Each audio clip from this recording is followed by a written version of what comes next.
నేరుగా Shri Lakshmi agro forms మరియు ప్రాజెక్టులో ఇన్వెస్ట్ చేయండి. రేపటి కోటీశ్వర్లు అవ్వండి. సంప్రదించవలసిన నెంబర్స్. కేంద్రంలో నరేంద్ర మోడీకి ఇది ముచ్చటగా మూడోసారి వచ్చిన అధికారం. నిండుగా 5 ఏళ్ల పాటు ఉంటుంది. ఏం చేయాలనుకున్నా ఈ టైంలోనే చేసేయాలి. 2029 ఎన్నికల్లో రాజీ ఎవరో తరాజీ ఎవరో ఎవ్వరికీ తెలియదు.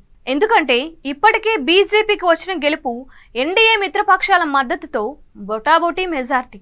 బీజేపీకి సొంతంగా 240 ఎంపీ సీట్లు మాత్రమే లభించాయి. కాబట్టి ఆ మిగతా సీట్లను తెలుగుదేశం, జేడీయూ వంటి పార్టీలు మద్దతుగా నిలిచి బీజేపీ సర్కార్కి కొమ్ము కాస్తున్నాయి. అయితే 2.5 నెలలు తిరగకుండానే కమలానికి రెక్కలు విప్పుకునే విధంగా మరో ఛాన్స్ వచ్చింది. అదే పెద్దల సభలో బీజేపీకి బలం అమాంతం పెరగడం. అక్కడ బీజేపీకి మిత్రులతో కలిపి ఏకంగా 119 సీట్ల దాకా బలం ఉంది. అంటే మ్యాజిక్ ఫిగర్ ప్రస్తుతానికి దాటేసిందన్నమాట. మరో 8 ఖాళీలు కూడా ఉన్నాయి. ఇందులో నామినేటెడ్గా భర్తీ అయ్యేవి. అవి కూడా బీజేపీ ఖాతాలోకే వస్తాయి. కాశ్మీర్ ఎన్నికల తర్వాత మరో 4 సీట్లు వస్తాయి. ఇలా చూస్తే బీజేపీకి రాజ్యసభలో పూర్తి మెజార్టీ దక్కినట్లే. మరి ఈ బలం చూసుకొని తన ఎజెండాను బీజేపీ పూర్తి చేసేందుకు రంగం సిద్ధం చేసుకుంటుంది అని టాకు. ప్రస్తుతానికి వక్ఫ్ బోర్డు సవరణ బిల్లు అన్నది సంయుక్త పార్లమెంటరీ కమిటీ పరిధిలో ఉన్న రేపటి రోజున దాన్ని తిరిగి ప్రవేశపెట్టడానికి బీజేపీ ఖచ్చితంగా చూస్తుంది. అంతేకాదు మైనారిటీ బిల్లును కూడా ఉభయ సభలో ప్రవేశపెట్టి ఆమోదించడానికి బీజేపీ ఇదే సమయం అని లెక్కలు వేసుకుంటోంది.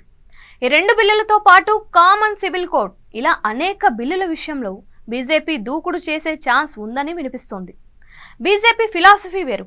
ఇప్పుడు కాకుండా వాయిదా వేసుకోవాలని బీజేపీ ఎప్పటికీ అనుకోదు.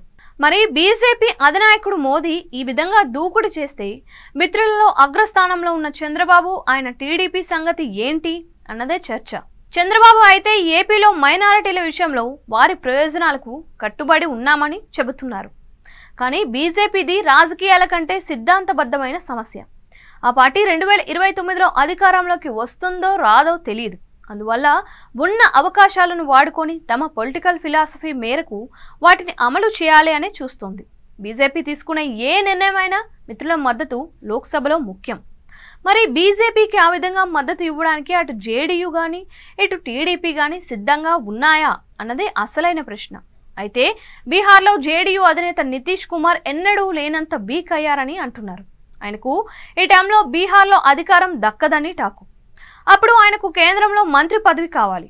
అందువల్ల 2025 వరకు ఆయన సీఎంగా ఉన్నా ఆ మీదట కేంద్ర ప్రభుత్వంలో చేరొచ్చు.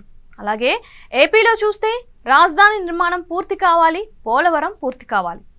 రాజకీయంగా టీడీపీ నిలదొక్కుని నారా లోకేష్ని ఫ్యూచర్ సీఎంగా నిలబెట్టాలి.